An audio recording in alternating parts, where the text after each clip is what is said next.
sa mga gustong magkaroon ng mahabang pilik mata na gaya ng manyika, ang instant solution ng marami ngayon, eyelash extension. Kumpara kasi sa false eyelashes, semi-permanent na ito. Kaya naman laging nagpapa-eyelash extension daw si Christine. Nakakadagdag siya sa pagiging babae. Mas maganda siyang tingnan pag mas makapal. Pero ang ipinalagay niyang eyelash extension kamakailan, nauwi sa disaster nung ang kanyang kaliwang mata nagmuta, namaga at muntik pang pabulag. Ay ay ay!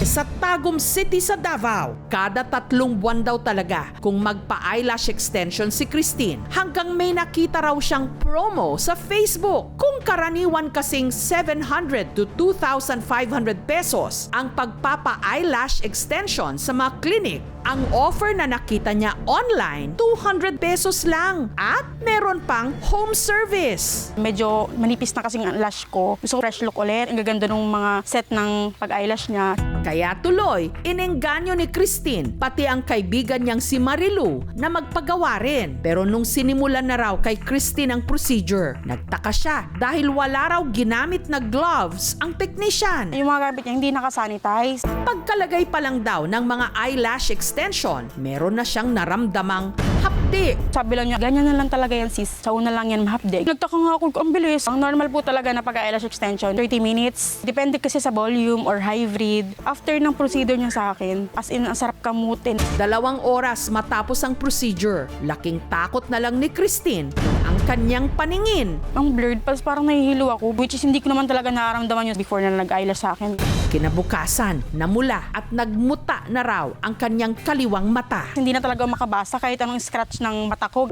Laking abala raw sa bago niyang trabaho bilang waitress. Nagbaka sakali ako na makahanap ng trabaho, tapos ganito pa yung kakahinatnan. Baka yung kasi maging reason para hindi ako matanggap sa trabaho. Kaya pikit mata na siyang nagpatingin sa espesyalista sa kagustuhang makatipid. Si Christine, lalo pa raw napamahal. Nireseta niya sa akin. Nashock ako kasi umabot ng 11,000. Hindi ko siya binili kasi wala naman akong budget. Yung antibacterial lang na tag 479. Pinablik ko na po yung post ko.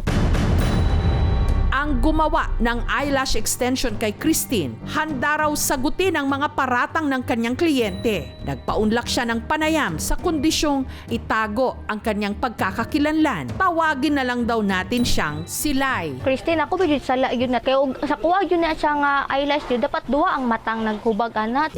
3 taon na raw eyelash technician Silay na sideline niya bilang estudyante. Ang pagkakabit ng eyelash extension, natutunan daw niya sa panunood ng videos online. Ang kuan sa akong client ni kuan sila nga hindot daw kayo niya antod magbalik-balik daw sila sa kuha. Kapila naman ko nagpa-eyelash siya ha. Maganda naman pa. Sa kadagan ako client di na ako maihap. Si Christine na diyon nagkuan sa kuha. Habang gi-eyelashan yun ako siya habang sige siyag cellphone gyud ma'am. Nagina na ako siya ko wait lang ti ay sag lihok. Yung mga gamit niya hindi nakasanitize. Pwede na ako siya patanaw sa mga gamit nako nga limpyo jud siya tagadlaw jud ako na pag nako eyelash siya pag iniguli na ako ginalimpyohan ko nag-alcohol. Wala po siyang ginamit. Gloves at mask. Wala ko naggamit og gloves og mask niya.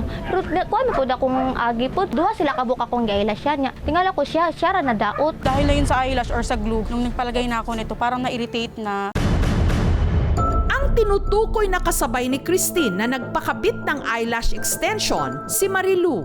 After po nung paglagay ng eyelash sa akin, hindi naman namaga yung mata ko. Nasakitan ko ma'am kay first time na ko nga naining ana sa kuha nga. Ingginan ako siya, pwede ba ipa-delete? Sabi niya sa akin, sis, bakit naman ganun? Pwede paki-delete. Ang hinintay ko ay, sorry sis, ganito ganyan, or refund ko na lang. Para magkaliwanagan ang dalawang panig nitong Biyernes, sina Christine at Lai nagharap sa barangay. Ikaw, ginanto mo yung mata ko, walang iyaka. Gusto ko lang. Dili siya nga duwa jud. Ay, pwede kung gusto niyo. Mao ikaw na patanaw reseta sa mga duwa jud ka mata. Kung hindi mo gusto na mapahiya ka, ibig sabihin guilty ka. O guilty kay ako. Guilty ka, yun ang Walang kukurap dahil ang mata sa mata nilang harapan. ibig sabihin guilty ka. O guilty kay ako. Susunod na. Dahil daw sa ipinalagay ni Christine na eyelash extensions, imbes na parang sa manyika ang kanyang mga mata, namula ito, nagmuta at na magapa. Baka mabulag na ako. Pagising ko, hindi na siya ma-open. Didikit-dikit na yung mga eyelashes. Inabahan na kasi ako noong time na po nun. Christine, ako ba yun sala yun na. Kaya sa kuha yun na siya nga eyelash yun, dapat duwa ang matang naghubag anat. Para subukang magkalinawan ang dalawang panig, si Christine at ang gumawa ng kanyang pilik mata na sila'y nagharap sa barangay eye to eye. Ang comment sa mga tao, magsakit sa buta. Wala naman ako sinabi na ikaw, ginanto mo yung mata mo, walang iya ka. Kung para sa kihiyan mo, dapat, noong una pa lang, nilagay ko na yung pangalan mo. Kung hindi mo gusto na mapahiya ka, ibig sabihin guilty ka. Oh, guilty kay ako. Guilty ka. Yun na nga, guilty ka. Sis, karapatan ko nun, sis. Kay client mo, karapatan ko na. Karapatan Pero ko wala na. kayo karapatan nga. Imo kung Wala akong karapatan kasi hindi naman ako nag-name drop. Kung ako yun, dapat duha ka matang ano, isa raman yan din. Ikaw na kung nagreklamo ko sa Wait lang ha, wala ka kabalo. Ang sis, abinin mo sis, dili ka makaabot sa kung asa ka karon kung dili ka mo dawat ng pagkakamali nimo. Dito, ayusin Madaan na sa natin. mabuting usapan. Ibig sabihin, magpakumbabay kayo sa isa. Kung ano mang pagkakamali. Sakit para sa ako, pero unta na mag-heal ra or hindi naman jud ako pantay jud ako pagtan-aw na ano yung blurred vision. Gusto lang din ako nga ipa-delete ko yung post niya. Sa huli, napagkasunduan nilang ida-down na ni Christine ang kanyang post. Sabi niya, i-delete ko daw yung Facebook post ko para daw mapanatag siya. Sabi ko naman sa kanya, okay, sige, gagawin ko naman yung gusto niya. Pasaylo ko niya. Samantala, dahil namumula pa rin ang mga mata ni Christine, sinamahan siya ng aming team sa kanyang follow-up check-up. There's a chance na merong eyelash extension na mali yung pagkalagay.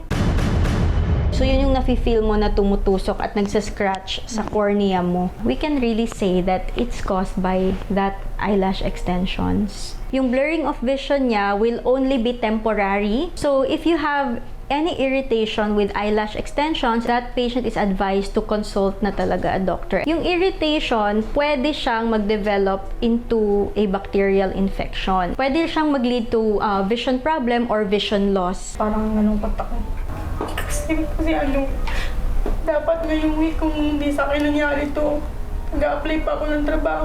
Sa ngayon po, wala pa tayong regulation dito sa Philippines about eyelash extension. Wala pong kaparusahan na bibigay kung magkamali man po ang eyelash technician na gagawa sa mga clients. Proper training po sa pag-eyelash. Kalimitan 5 to 6 months, wash muna ng hands. Make sure na talagang nakasanitize lahat ng gagamitin natin. Kung gusto talaga nila ng legit, pumunta pa sila sa mga legit na salons. Magpapalagay pa rin ako, pero hindi na dun sa mga mura-mura, papahinga lang konti, tapos pwede na ulit.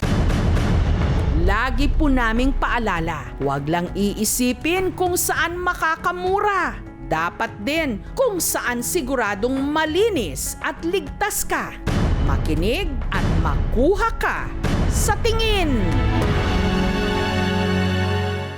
Thank you so much mga kapuso. Kung nagustuhan niyo po ang videong ito, subscribe na sa GMA Public Affairs YouTube channel. Don't forget to hit the bell button for our latest updates.